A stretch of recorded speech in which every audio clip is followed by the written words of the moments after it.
நீங்களும் பணக்காரராக 9 secret strategy. பார்க்க பணக்காரங்க மாதிரி இருந்தாலும் அவங்க உண்மையாலுமே பணக்காரங்க தானா? நம்ம எல்லாத்து மனசுல இருக்கக்கூடிய அந்த ஒரு கனவு, நான் எப்படா பணக்காரன் ஆகிறது அப்படின்னு, அதை எப்படி நம்ம நிறைவேற்றுறது? டு பிகம் ரிச் வெறும் காசு மட்டும் இருந்தா போதும்னு நினைச்சிட்டு இருந்தீங்கன்னா கிடையாது. அது கூடவே சில குவாலிட்டிஸும் ரொம்ப ரொம்ப முக்கியம். ஸோ இன்னைக்கு வீடியோல உண்மையாலுமே பணக்காரங்கன்னா யாரு, என்னென்ன குவாலிட்டியை பொசஸ் பண்ணினா அவங்க ரிச்னு கன்சிடர் பண்ணப்படுவாங்க. இன்கேஸ் நீங்க பார்க்கக்கூடிய பணக்காரங்க இந்த குவாலிட்டிஸை பொசஸ் பண்ணல அப்படின்னா அவங்க பணக்காரங்க கிடையாது. ஸோ இந்த வீடியோல 9 சீக்ரெட் மூலியமா உண்மையாலுமே நீங்க பணக்காரராகிறது எப்படி, பணக்காரங்க தானா அப்படிங்கறத நீங்க தெரிஞ்சுக்குவீங்க. வீடியோ கடைசி வரைக்கும் பாருங்க. வெல்கம் டு பாஸ் வாலா தமிழ். நான் உங்க மேகலா கண்ணன்.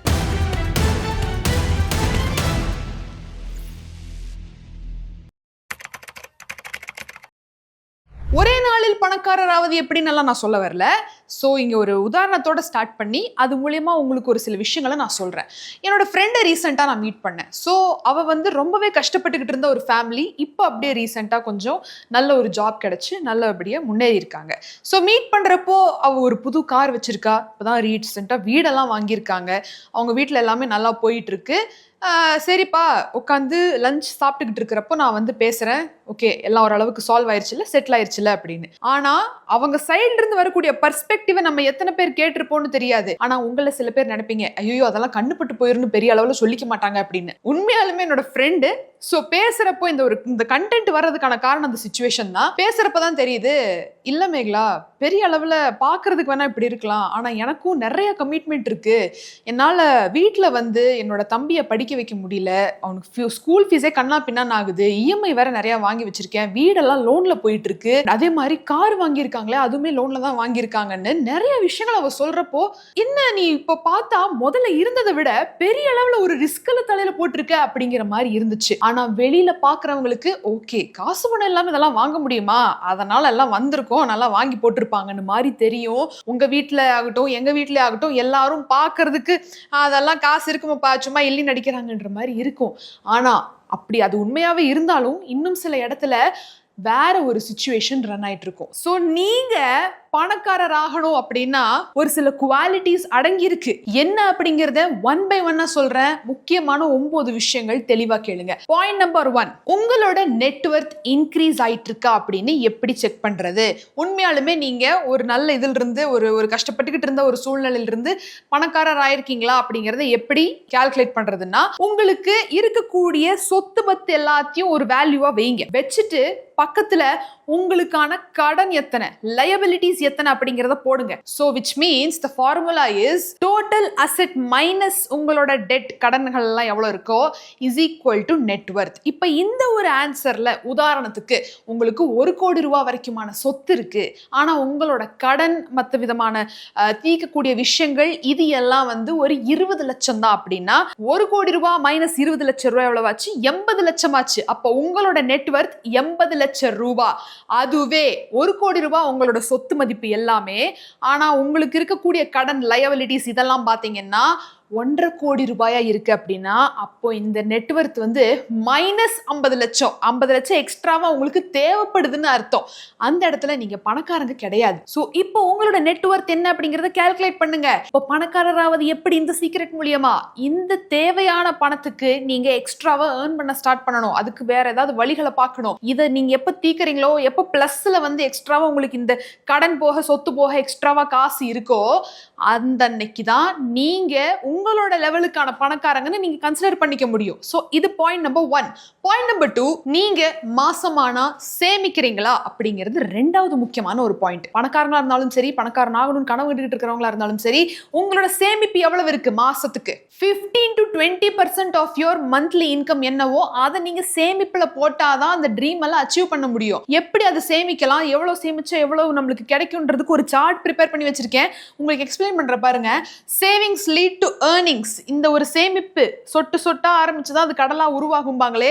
இங்க பாருங்க, மந்த்லி எஸ்ஐபி அமௌண்ட் ஒரு 5000 ரூபாய் நீங்க எடுத்து வைக்கிறீங்க அப்படின்னா உங்களோட எக்ஸ்பெக்டட் ரிட்டர்ன்ஸ் ஒரு ஆனுவலி ஒரு 18% வச்சுக்கலாம். ஏன்னா அது மியூச்சுவல் ஃபண்ட்ஸ் ஈக்விட்டிங்கிறதுனால. அப்போ ஒரு 21 வருஷத்துக்கு நீங்க அந்த ஒரு இதை ஃபாலோ பண்றப்போ உங்களுக்கு ஃபைனலா 1,14,00,000 ரூபாய் ஆயிருக்கும். அந்த ஒரு 5000 ரூபாய் மாசம் எடுத்து வச்சது.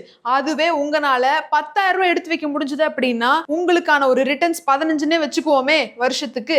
அப்போ வெறும் 19 வருஷத்திலேயே உங்களால 1,14,00,000 தொட முடியும். வருஷம் குறையுது, பணம் ஏற ஏற. அதுவே 20,000 ரூபாய் நீங்க மாசமான எடுத்து வைக்க தயாரா இருக்கீங்க அப்படின்னா வெறும் 10% உங்களுக்கு ரிட்டர்ன்ஸ் வந்தா கூட போதும்.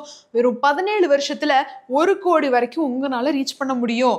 அதுவே ஒரு மாசத்துக்கு நீங்க லட்சக்கணக்கில் சம்பாதிக்கிறவர்களா இருக்கீங்க, அதே மாதிரி உங்களுக்கு பெரிய அளவுல கமிட்மெண்ட் இல்லங்கிறப்போ 40,000 ரூபாய் வரைக்கும் நீங்க எஸ்ஐபில போடுறீங்கன்னு வச்சுக்கோங்க, 8% ரிட்டர்ன் வந்தா கூட போதும்.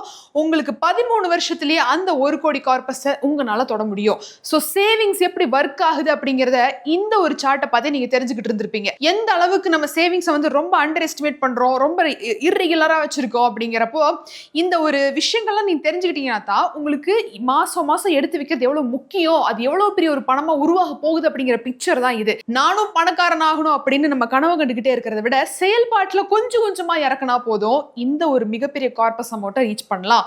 இது பாயிண்ட் நம்பர் 2. பாயிண்ட் நம்பர் 3, உங்களோட சொத்து பத்தி என்னெல்லாம் இருக்கோ, உங்களோட வெல்த் என்னெல்லாம் இருக்கோ, அட்லீஸ்ட் 50% உங்களுக்கு இன்வெஸ்ட்மெண்ட்ல இருக்கணும். சேமிப்பு போட்டு வைக்கிற அப்படின்னு சொல்லிட்டு நிறைய பேர் என்ன பண்ணுவாங்க, சேவிங்ஸ் அக்கௌண்ட்ல போட்டு வச்சிருவாங்க.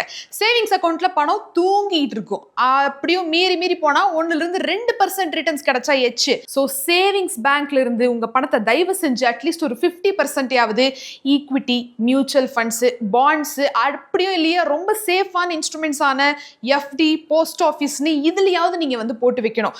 இன்வெஸ்ட்மெண்ட் ரொம்ப ரொம்ப முக்கியம். ஏன்னா இன்ஃப்ளேஷனை பீட் பண்ணக்கூடிய ஒரு மிகப்பெரிய சேமிப்பு இன்வெஸ்ட்மெண்ட் தான்.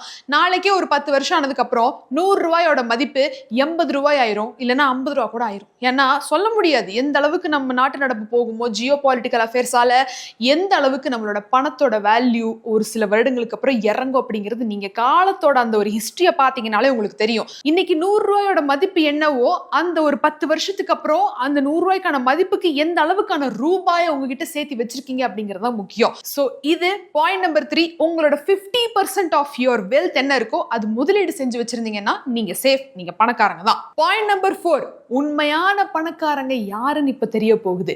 நீங்க எமர்ஜென்சி ஃபண்ட் எவ்வளவு வச்சிருக்கீங்க? முதல்ல எமர்ஜென்சி ஃபண்ட்னா என்னன்னு தெரியாதவங்களுக்கு ஒரு சின்ன கிளாரிட்டி. இப்போ நிறைய சேமிப்பு இருக்கும். சிலது வந்து ஸ்டாக்ல பிடிச்சி வச்சிருப்பீங்க, சிலதை வந்து நீங்க வந்து போஸ்ட் ஆஃபீஸ்ல டெபாசிட்டா போட்டு வச்சிருப்பீங்க, எஃப்டில போட்டு வச்சிருப்பீங்க. கையில டக்குன்னு எடுத்துக்கிற அளவுக்கு பணம் எங்க இருக்கு? ஸோ என்ன பண்ணணும்னா எமர்ஜென்சி ஃபண்ட் அப்படிங்கிறப்போ இப்போ ஒரு மாசத்துக்கு எவ்வளவு செலவாகுதோ அந்த செலவுக்கு 6 மாசம் கணக்கு போடுங்க. ஒரு மாசத்துக்கு 50,000 செலவாகுதுப்பா அப்படின்னா 6 மாசத்துக்கு எவ்வளவு ஆச்சு? 3 லட்சம் ரூபாய் ஆச்சு. அந்த 3 லட்சத்தை எடுத்து டக்குன்னு இம்மீடியட்டா எப்ப வேணாலும் அந்த பணத்தை எடுத்துக்கலான்ற மாதிரியான இடத்துல நீங்க போடணும். ஒரு ஷார்ட் டேர்ம் எஃப்டில போடலாம், அப்படி இல்லைன்னா நீங்க வந்து சேவிங்ஸ் அக்கௌண்ட்ல கூட வச்சுக்கலாம், அப்படின்னா கேஷா கூட வச்சுக்கலாம். லிக்விடிட்டி அதிகமா இருக்கிற இடத்துல நீங்க இந்த ஒரு பணத்தை வச்சீங்கன்னா எமர்ஜென்சி ஃபண்ட் அப்படிங்கிறது எப்போ உதவும்னு பாத்தீங்கன்னா, இப்போ கொரோனா மாதிரியான சிச்சுவேஷன் ஆகட்டும், இல்ல போர் நடந்துகிட்டு இருக்கு, இல்ல உங்களுக்கு வேலையே போயிடுச்சுன்னு வச்சுக்கோங்க, என்ன பண்ணுவீங்க? மாச செலவுக்கு வாடகை கட்டலன்னா வீட்டுல இருந்து துரத்திடுவாங்க. அந்த நேரத்துல எடுத்துக்கக்கூடிய ஒரு ஃபண்ட் தான் எமர்ஜென்சி ஃபண்ட். இதை யாரெல்லாம் தயாரா வச்சிருக்காங்களோ அவங்க ஆல்ரெடி செட்டில்டு தான் அர்த்தம். ஏன்னா அவங்களுக்கு அப்பேற்பட்ட ஒரு சிச்சுவேஷனுக்கே பேக்கப் இருக்கு. அப்படிங்கிறப்போ பணக்காரங்கன்னா பணம் கோடிக்கணக்கில் இருந்தாதான் அப்படின்லாம் கிடையாது. இந்த ஒரு பேசிக் நெசசிட்டி அவங்க கேப் ஃபில் பண்ணி வச்சிருந்தாங்கனாலே அவங்க பணக்காரங்க தான். அடுத்த 5வது பாயிண்ட் என்னன்னு பாத்தீங்கன்னா, உங்ககிட்ட 15% வரைக்கும் எந்த ஒரு சேமிப்பா இருந்தாலும் கேஷ்ல இருக்கணும். வீட்டில் கேஷ் அப்படிங்கிறது ரொம்ப ரொம்ப ரொம்ப இம்பார்ட்டன்ட். ஸோ இன்கேஸ் ஏதாவது ஒரு டிஜிட்டல் எரர் ஆயிடுச்சு, இல்லை ஏதாவது ஒரு பக்கம் நம்மளுக்கு யூபிஐ வேலை செய்யல, ஏதாவது ஒரு டக்குனு ஒரு எமர்ஜென்சி வருது, எமர்ஜென்சி ஃபண்ட் நான் மென்ஷன் பண்ணது அது ஒரு வேற ஒரு விதமான ஒரு எமர்ஜென்சி ஃபண்ட். ஃபார் எக்ஸாம்பிள் இது ஒரு 6 மாசத்துக்கான ஒரு ஃபண்டு. ஸோ அதை நீங்க வந்து ஒரு ஷார்ட் டேர்ம் எஃப்டில போட்டு வைக்கலாம். அப்படி இல்லைன்னா நீங்க ஏதாவது ஒரு சின்ன எப்போ டக்குன்னு லிக்விடிட்டி இருக்கக்கூடிய ஒரு இன்ஸ்ட்ருமெண்ட்ல போட்டு வைக்கலாம். ஆனா கேஷா இருக்கணும் அப்படின்னு சொல்றது ஒரு 15% கேஷா வீட்டில் நீங்கள் வச்சிருக்கணும் அப்படிங்கிறது ரொம்ப ரொம்ப ரொம்ப ரொம்ப இம்பார்ட்டன்ட். ஏன்னா உங்களுக்கே தெரியும், இப்போ எல்லாமே டிஜிட்டலாக மாறிடுச்சு. எல்லாமே வந்து கம்ப்ளீட்டாக யூபிஐல பே பண்ணுறது, பேங்க் டிரான்ஸ்ஃபர்னு எல்லாமே அப்படி ஆயிடுச்சு. ஏதாவது ஒரு எமர்ஜென்சியில் நம்மளுக்கு எதுவும் வேலை செய்யல, இல்லை ஏதாவது ஒரு பக்கம் நம்ம தொகையை கொடுக்கணும், ஸ்கூல் ஃபீஸ் கட்டணும் அப்படிங்கிறப்போ இம்மீடியட்டாக எடுத்து நம்ம இது பண்ணுற அளவுக்கான ஒரு இது வீட்டில் இருக்கணும். அப்படி இல்லைன்னா வீட்டில் இருக்கக்கூடிய பெரியவங்க யாராவது இருக்காங்க, உங்களுக்கு சரி அதுவும் தெரியலன்றப்போ அவங்க கையிலையாவது நம்ம கொடுத்து வச்சிருக்கணும். ஸோ 15% ஆஃப் யோர் வெல்த்ல வந்து கேஷ்ல வச்சிருக்கிறது ரொம்ப ரொம்ப லிக்விடிட்டிக்கு உதவியா இருக்கும். 6வது முக்கியமான ஒரு விஷயம், நீங்க கிரெடிட் கார்டு யூஸ் பண்றீங்களா? நம்மள நிறைய பேத்துக்கு இந்த ஒரு தாட் இருக்கு, கிரெடிட் கார்டு யூஸ் பண்ணா நல்லபடியா யூஸ் பண்றப்போ நம்ம வந்து நல்ல விதமான ஒரு கிரெடிட் ஸ்கோரை வந்து ஏர்ன் பண்ண முடியும் அப்படிங்க. அது உண்மைதான். ஆனா அது யாருக்கு? நல்ல விதமா யூஸ் பண்றவங்களுக்கு, அளவா யூஸ் பண்றவங்களுக்கு, எங்க யூஸ் பண்ணுமோ அங்க யூஸ் பண்ணிட்டு கரெக்டான டைம்ல பே பண்றவங்களுக்கு. நம்மளுக்கு அந்த பழக்கம் இருக்கான்னு உங்களுக்கு தெரியுமா? இருந்துச்சுன்னா சூப்பர், தாராளமா யூஸ் பண்ணுங்க. உங்களோட கிரெடிட் ஸ்கோர் இம்ப்ரூவ் ஆகும், நல்ல விதமா உங்களோட ஃபைனான்ஷியல் செட் ஆகும். ஆனா நம்ம வீட்டு பக்கமெல்லாம் ஏதாவது ஒரு சின்ன காய்கறி வாங்குறதுக்குமே, அவன் ஐபோன் வச்சிருக்கான் அடுத்த மாடல் நானும் வாங்க போறேன்றதுக்காக கிரெடிட் கார்டு பயன்படுத்தி கட்டாம விடுறது, அதே மாதிரி பெருசா பார்ட்டி கொடுக்க போறேன் அப்படின்னு ஒரு பியர் பிரஷர்ல வந்து அங்க இடத்துல செலவு பண்ணிட்டு அடுத்த மாசம் காசு இல்லாம அதை கட்டாம விடுறது, இந்த மாதிரி சிச்சுவேஷன்ல பெரிய கடன் கிணறுக்குள்ள போய் நம்ம விழறதுதான் அந்த ஒரு கிரெடிட் கார்டுல விழற ஒரு ட்ராப்பு. இதை நம்ம நிறைய இடத்துல நம்ம பேசிட்டோம். ஸோ கிரெடிட் கார்டு யூஸ் பண்ணுறது தப்பே கிடையாது, யூஸ் பண்ணலாம், யூஸ் பண்ணணும். இன்ஃபேக்ட் உங்களோட கிரெடிட் ஸ்கோரை வந்து இது பண்ணி வச்சுக்கிறதுக்கு.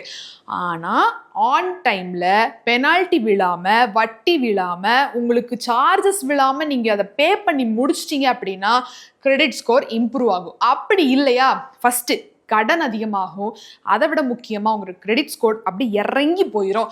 அதால் எதை வச்சு நீங்கள் அதை நல்லா ஏற்றணும்னு நினச்சிங்களோ அதாலவே உங்களோட கிரெடிட் ஸ்கோர் இறங்கிடும். இது ஒன்று தெரிஞ்சுக்கோங்க. ஆனால் எப்படியான ஒரு ஐடியல் வேலை நீங்கள் செலவு பண்ணும் அப்படிங்கிறதும் தெரிஞ்சுக்கோங்க. உங்கள் கார்டில் 30%க்கு மேலே அதிலிருந்து நீங்கள் எடுக்கக்கூடாது. உங்கள் கார்டோட லிமிட் 1 லட்ச ரூபாய் இருக்குது அப்படின்னா 30,000க்கு மேலே அந்த கார்டை நீங்கள் பயன்படுத்தவே கூடாது. அந்த 30,000 அடுத்த மாதம் டக்குன்னு கட்டி முடிச்சிடணும். ஸோ இந்த மாதிரி யார் ஃபாலோ பண்ணுறாங்களோ அவங்க அவங்களோட ஃபைனான்ஷியல்ஸில் கரெக்டாக இருக்காங்கன்னு அர்த்தம். ஃபாலோ பண்ண முடியாதவங்க தயவு செஞ்சு அடுத்த மாதத்துல இருந்தாவது அதை கொஞ்சம் கட்டுப்பாட்டில் கொண்டு வாங்க. 7வதா உங்களோட இஎம்ஐ எவ்வளவு இருக்கு? நான் பெரிய பணக்காரன் ஆகணும், அல்ல நீங்க பணக்காரன்னு வெளியில இருந்தா கூட இந்த ஒரு குவாலிட்டி இருக்கான்னு பாருங்க. மாத வருமானம், குடும்பமா மொத்தமா மாத வருமானம் எவ்வளவு இருக்குன்னு கவுண்ட் பண்ணுங்க. அதுல 35% மேல உங்களோட இஎம்ஐ மட்டுமே இருந்தது அப்படின்னா நீங்க கடன்ல வாழ்ந்துகிட்டு இருக்கீங்க அப்படின்னு அர்த்தம். ஒருவேளை 35% உள்ள இருக்கு அப்படின்னா நார்மலா ஒரு ஆவரேஜான ஒரு இஎம்ஐ ஸ்டேட்டஸ்ல தான் இருக்கீங்க. டூவபிளான ஒரு விஷயம், மற்றதெல்லாம் மேனேஜ் பண்ணக்கூடிய ஒரு விஷயம் அப்படிங்கிற மாதிரியான ஒரு கேஜுக்கு வரலாம். ஏன்னா நிறைய பேர் என்ன பண்றாங்க, அவங்களோட சம்பளம் அதிகமா இருக்கு, இல்ல மேபி அவங்களோட மந்த்லி இன்கம் ரொம்ப அதிகமாயிருச்சு அப்படிங்கிற பட்சத்துல அவங்களோட இஎம்ஐயும் அப்படியே இன்க்ரீஸ் பண்ணிக்கிறாங்க. இப்போ 1 லட்ச ரூபாய் சம்பளம் வாங்குறவங்களுக்கு ஒரு 35,000 ரூபாய் மட்டும் இஎம்ஐயா இருந்தா பரவாயில்ல. அவங்க 70,000 வரைக்கும் இஎம்ஐ கட்டுறாங்க அப்படின்னா மீதி 30,000 தான் அவங்க மொத்த வாழ்க்கை ஓடுதுன்னா அவங்க ரொம்ப பேடான ஒரு கடன் சிச்சுவேஷன்ல இருக்காங்கன்னு அர்த்தம். அப்பேற்பட்டவங்களை பார்த்து நம்ம ரொம்ப பணக்காரங்க அப்படின்னு நினைச்சுக்கிட்டு இருந்தோம்னா அவங்களோட சிச்சுவேஷன் அந்த ஒரு இதுல இருந்து நம்மளுக்கு தெரியாது. ஸோ நீங்க இந்த ஒரு குவாலிட்டியை பொசஸ் பண்ணுங்க. எப்படின்னா, நீங்க வாங்கக்கூடிய ஒரு பொருளாகட்டும், இல்ல ஏதாவது ஒரு விஷயத்தை நீங்க பர்ச்சேஸ் பண்ணணும்னு நினைச்சப்போ ஃபர்ஸ்ட் உங்களுக்கு எவ்வளவு இஎம்ஐ இருக்குன்னு செக் பண்ணுங்க உங்களோட டோட்டல் இன்கம்ல. அதை மீறி இந்த 35%க்கு மீறி அது போகுதுன்னா கொஞ்சம் அதை ஹோல்டுல வைக்கலாம். ஏன் சொல்றேன்னா, ஒரு ஸ்டேபிளான ஃபைனான்ஷியல் ஸ்டேட்டஸ் ஏர்ன் பண்றதுக்கு இது ரொம்ப ரொம்ப முக்கியம். 35%க்கு உள்ளதான் இருக்கு, இப்போ எனக்கு ஒரு 10% தான் கடன் இருக்கு, maybe you can extend it டில் 35. அதுதான் பாசிபிள். அதை மீறி நீங்க போனீங்கன்னா உங்களுக்கு ரொம்ப சிக்கலா இருக்கும். ஸோ இது ரொம்ப முக்கியமான ஒரு பாயிண்ட். அடுத்த 8வது பாயிண்ட் என்னன்னு பாத்தீங்கன்னா, ஹவுசிங் எக்ஸ்பென்சஸ். இப்போ நம்ம இது வந்து வீட்டில் இருக்கக்கூடிய வீட்டு தலைவிகள், தலைவர்கள் யாரா இருந்தாலும் சரி, வீட்டை அலங்கரிக்கணும், இல்ல வீட்டுக்கு நிறைய பொருள் வாங்கி போடணும்னு நினைக்கிறவங்க தப்பே கிடையாது, தாராளமா பண்ணுங்க. ஆனா அது கொஞ்சம் கொஞ்சமா மந்த்லி பேசிஸ்ல பிளான் பண்ணி பண்றது ரொம்ப ஈஸியா இருக்கும். ஃபார் எக்ஸாம்பிள், இப்போ என்ன பண்ணுவாங்கன்னா, அந்த ஒரு பியர் ப்ரெஷர் தான். நம்ம ஒரு மாலுக்கு போவோம், இல்லை இந்த ஹோம் சென்டருக்கெல்லாம் போவோம், பார்ப்போம், நிறைய விஷயங்கள் இருக்கும், அதெல்லாம் வாங்கிக்கலாம், இதெல்லாம் வாங்கிக்கலாம்னு நிறைய ஆர்வம் இருக்கும். நம்ம வீட்டில் அதெல்லாம் இருந்தால் ரொம்ப அழகா இருக்குமே அப்படின்னு. ஆனால் அதுவே எல்லா செலவும் including every other house hold stuff வந்து உங்களோட சம்பளத்துல 30% தாண்டக்கூடாது. ஒருவேளை அது தாண்டிச்சு அப்படின்னா மற்றதுக்கு இடம் இருக்காது. வேற ஒன்றும் இல்லை, வேற ஒன்றும் ஆகாது. இந்த 30% மார்ஜின் அப்படிங்கிறது டூவபிள் கிடையாது. ஆனால் முடிஞ்சாலும் அது கட்டுப்பாட்டுக்குள்ள கொண்டு வந்தீங்க அப்படின்னா உங்களோட ஃபைனான்ஷியல்ஸ் நல்லா இருக்கும். ஸோ அந்த ஒரு ஐடியாவை பிளான் பண்ணிக்கோங்க. ஸோ இந்த மாதம் சம்பளம் இவ்வளவு, இதில் இவ்வளோ இஎம்ஐக்கு போயிடுச்சு, மீதி இவ்வளோ வந்து ஹவுஸ் ஹோல்டுக்கு, மீதி இவ்வளோ வந்து சேமிப்புக்கு, மீதி இவ்வளோ வந்து நம்மளோட மற்ற விதமான என்டர்டைன்மெண்ட் ஆகட்டும், எதாகட்டும் அதுக்கு வச்சுக்கலான்ற மாதிரி பிளான் பண்ணி பிரேக் டவுன் பண்ணீங்கன்னா கண்டிப்பா உங்களோட எக்ஸ்பென்சஸ் எதையும் எக்ஸீட் ஆகாம, பெனால்ட்டி விழாம, வட்டி விழாம நீங்க தாராளமா நல்லபடியா இருக்கலாம். And last but not the least, 9வது ஒரு முக்கியமான சீக்ரெட், நீங்க கண்டிப்பா பணக்காரன் ஆகணும் அப்படின்னா இப்போ முடியலனாலும் அப்புறம் நான் பணக்காரன் ஆவேன்னு சொல்லக்கூடிய அந்த ஒரு தருணம் ரிட்டையர்மெண்ட். ரிட்டையர் ஆனதுக்கு அப்புறமாவது நான் நிம்மதியா இருக்கணும், யாரையும் எதிர்பார்த்து இருக்கக்கூடாது, என் சொந்த வீட்டில் நான் உட்காந்துருக்கணும்னு நினைச்சிட்டு இருக்கக்கூடிய அந்த ஒரு ட்ரீமை இப்போ நான் சொன்ன இந்த 8 பாயிண்ட்ஸை நீங்க அச்சீவ் பண்ணீங்க அப்படின்னா அதை நீங்க அச்சீவ் பண்ணலாம்.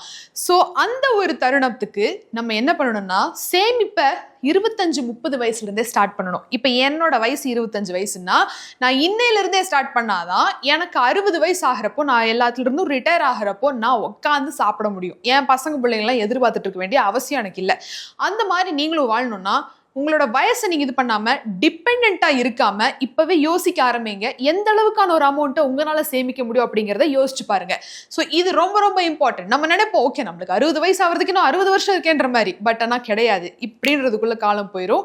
போன காலத்தை நம்ம ரிக்ரெட் பண்ணிட்டு இருக்கிறத விட இப்பத்துல இருந்தே ஸ்டார்ட் பண்ணலாம். ஸோ இது ரொம்ப ரொம்ப இம்பார்ட்டன்ட். இது எல்லாத்த விட முக்கியமா நான் உங்களுக்கான ஒரு சார்ட் மாதிரியான ஒரு விஷயத்தை நான் வந்து ரெடி பண்ணியிருக்கேன், which is the phase of life அப்படின்னு சொல்லலாம். இப்போ இது எல்லாத்தையுமே எப்படி அச்சீவ் பண்ணலாம் அப்படின்னா, ஸ்டெப் பை ஸ்டெப்பா ஒரு ஸ்டேஜஸ் ஆஃப் லைஃபை நம்ம வந்து இப்போ பார்க்கலாம். First, a comfortable monthly life funded by salary. நம்ம என்ன நினைப்போம், நம்மளுக்கு வேலை இல்லாதப்போ இந்த ஒரு சம்பளம் நம்மளுக்கு மாசம் மாசம் வந்துச்சுன்னா நான் எவ்வளோ பெரிய பணக்காரனா இருப்பேன் தெரியுமா அப்படின்னு நினைப்போம் இல்லையா? ஒரு வகையில் அதை நம்ம அச்சீவ் பண்ணுறோம். ஓகே, அடுத்த stage of life, the confidence to take a break from work. இப்போ நம்மளுக்கு மாத சம்பளம் வர வர வர வர கமிட்மெண்ட்டும் வரும். ஆனால் எப்போ நம்ம உண்மையாலுமே ஸ்டேபிளாக இருக்கோமோ, அந்த ஒரு மாத சம்பளம் கொடுக்கக்கூடிய ஒரு வேலை இருக்குல்ல, ஐடி ஆகட்டும் இல்லை ஏதாவது ஒரு டிபார்ட்மெண்ட் ஆகட்டும், ஒரு பிரேக் ஒன்று வேணும்னு நீங்கள் நினச்சிங்கன்னா நீங்கள் எடுத்துக்கலாம். அப்போ தான் நீங்கள் ஸ்டேபிளாக இருக்கீங்கன்னு அர்த்தம். ஒருவேளை அதை எடுத்துக்க முடியலன்னா கமிட்மெண்ட்டை திணிச்சிட்டிங்கன்னு அர்த்தம். அது திணிக்கிறது கிடையாது, அது எல்லாத்துக்கும் தானாக வர்றது தான், நம்ம மேலே தப்பு கிடையாது. அந்த ஒரு சுச்சுவேஷனை நான் எக்ஸ்பிளைன் பண்ணுறேன், ஃபேஸ் ஆஃப் லைஃபை. அடுத்தது, a joyful life along with savings. இப்போ நம்ம செகண்ட் இதை வந்து கடந்துட்டோம். மூணாவதா, சேவிங்ஸை நம்ம வந்து ஸ்டார்ட் பண்ணுறப்போ ஒரு ஜாய்ஃபுல்லான life with a solid backup behind. உங்களுக்கு புரியுதில்ல, இதை நம்மளால அனுபவிக்க முடியும். அடுத்தது, கண்ட்ரோல் ஓவர் யோர் டைம். உங்கள் நேரத்தை நீங்கள் டிசைட் பண்ணுவீங்க. எப்போ நீங்கள் வந்து இந்த ஒரு கேப் எடுத்துக்கலாம், இந்த ஒரு லீவை போடலாம் அப்படிங்கிறது எல்லாத்தையுமே நீங்கள் டிசைட் பண்ணுவீங்க. உங்களுக்கு மேலே யாரும் டிசைட் பண்ண முடியாது, ஏன்னா உங்ககிட்ட பேக்கப் இருக்குது அப்படிங்கிறதுனால. அடுத்தது, ஏர்லியான சிம்பிள் ரிட்டையர்மெண்ட். சீக்கிரமாகவே ரிட்டையர் ஆயிடலாம், ஏன்னா எனக்கு தான் எல்லாமே இருக்கே அப்படிங்கிற ஒரு இதை நீங்கள் அச்சீவ் பண்ணியிருப்பீங்க. அ பீஸ்ஃபுல் ரிட்டையர்மெண்ட் லைஃப், நான் ஆல்ரெடி சொன்ன மாதிரி. அடுத்தது, ட்ரீம் ரிட்டையர்மெண்ட். ட்ரீம் ரிட்டையர்மெண்ட்னா என்ன? சொந்த வீடு, ட்ராவலுக்கான எல்லா இதுவும் பண்ணியாச்சு, அப்புறம் பசங்க பிள்ளைங்களோட இதெல்லாம் முடிச்சாச்சு. இது ஒரு ட்ரீம் ரிட்டையர்மெண்ட். ஆனால் இது எல்லாத்தோட முக்கியமானது த பினக்கிள் ஆஃப் வெல்த் அப்படின்னு சொல்லுவோம். இது எல்லாத்தையும் நம்ம அடையிறப்ப தான் அந்த ஒரு டாப், பினக்கல்னா அந்த ஒரு வெல்த்தின் உச்ச கட்டத்தை நம்ம அடையிறோம் அப்படின்னு அர்த்தம். அந்த இடத்துல தான் நம்ம பணக்காரங்கடா அப்படின்னு ஒரு பெருமூச்சு விட முடியும். ஸோ இதுதான் பணக்காரங்கன்றது வந்து ஒரு பர்டிகுலர் லிமிட்டை போட்டு இதுக்குள்ளே நீ இந்த கேட்டகரிக்குள்ளே வந்தால் தான் நீ பணக்காரன்றது கிடையாது. அவங்கவுங்க லெவலுக்கு அவங்கவுங்க பணக்காரங்க தான். இப்போ ஒரு குடிசையில் வாழ்கிறவங்க ஒரு சின்ன கான்கிரீட் வச்சு ஒரு ரூம் கிடைச்சதுன்னா அவங்க பணக்காரங்க. கான்கிரீட் ரூமில் வாழ்கிறவங்க ஒரு சின்ன ஒரு ரூம் எக்ஸ்ட்ராவாக இருந்தால் அது போதும்னு நினச்சா அது அவங்களுக்கு பணக்காரங்க. இன்னொன்று, ஒரு செங்கல் வச்ச வீடு இருந்தால் போதும்னு நினைக்கிறவங்களுக்கு அது அவங்களுக்கு ரொம்ப பெரிய ஒரு பணக்காரங்க விஷயம். அந்த மாதிரி ஒருத்தரோட ரிக்குவயர்மெண்ட்டுக்கு தகுந்த மாதிரி அவங்க ரிச் அப்படிங்கிற அந்த ஒரு வார்த்தைக்கான டெஃபினிஷன் அவங்க லைஃப்பை பொறுத்து மாறுது. நம்மளோட செல்ஃப் growth தான் சேஸ் பண்ணுமே தவிர, எகுத்து வீட்டில் அது பண்ணிட்டாங்க நம்ம இன்னும் பண்ணல இல்லை, அவங்க வீட்டில் தாத்தா முப்பாட்டெல்லாம் சேர்த்து வச்சிருக்கான், அவங்க பண்ணுறாங்க, நம்ம வீட்டில் நம்ம சேர்த்திக்கிட்டு இருக்கோம், நம்ம சேர்த்திட்டோம்னா அது ஒரு அச்சீவ்மெண்ட். அந்த மாதிரி யோசிச்சு பாருங்க. இப்போ இதெல்லாம் ஏன் சொல்கிறேன்னா, வீடியோ உள்ள வரப்பே ஓகே இந்த 9 விஷயத்த நான் பண்ணால் பணக்காரன் ஆயிடுவேனா அப்படின்னு யோசிக்கிறவங்க சில பேர் இருப்பீங்க. ஆனால் இந்த 9 விஷயத்த பண்ணால் அவன் மாதிரி நான் ஆயிடுவேனான்னு யோசிக்கிறவங்களும் சில பேர் இருப்பீங்க. ஸோ அது வேண்டாம், இந்த ஒரு கேட்டகரிக்கு வருவோம். இந்த 9 விஷயத்தை நான் ஃபாலோ பண்ணேன்னா என்னோட செல்ஃப் growthக்கு அது உதவுமா அப்படிங்கிறதுக்கு தான் இந்த ஒரு வீடியோட மெசேஜே. ஸோ இது உங்களுக்கு ஹெல்ப்ஃபுல்லாக இருந்திருக்கும்னு நான் நினைக்கிறேன். ரொம்ப அந்த பாடம் நடத்த வேண்டாம்னு பார்க்குறேன். பட் ஆனால் ஜஸ்ட் எனக்கு தெரிஞ்ச அந்த ஒரு நாலேஜ் தான் நான் உங்களுக்கு எக்ஸ்பிளைன் பண்ணேன். அண்ட் ஏதாவது டவுட்ஸ் அண்ட் குவரிஸ் இருக்கு அப்படின்னா கண்டிப்பாக காமெண்ட் செக்ஷனில் தெரியப்படுத்துங்க. மீண்டும் ஒரு சுவாரஸ்யமான பகுதியில் நான் உங்களை வந்து சந்திக்கிறேன். Until then, Mekhala Karan signing off. நன்றி, வணக்கம். பிராண்ட் பார்ட்னர்ஷிப் மற்றும் அட்வர்டைசிங் என்கொயரிஸ்க்கு brand@bosswala.com என்ற இமெயில் ஐடிக்கோ அல்லது 9108014192 என்ற வாட்ஸ்அப் எண்ணை தொடர்பு கொள்ளலாம். Bosswala. Be the boss.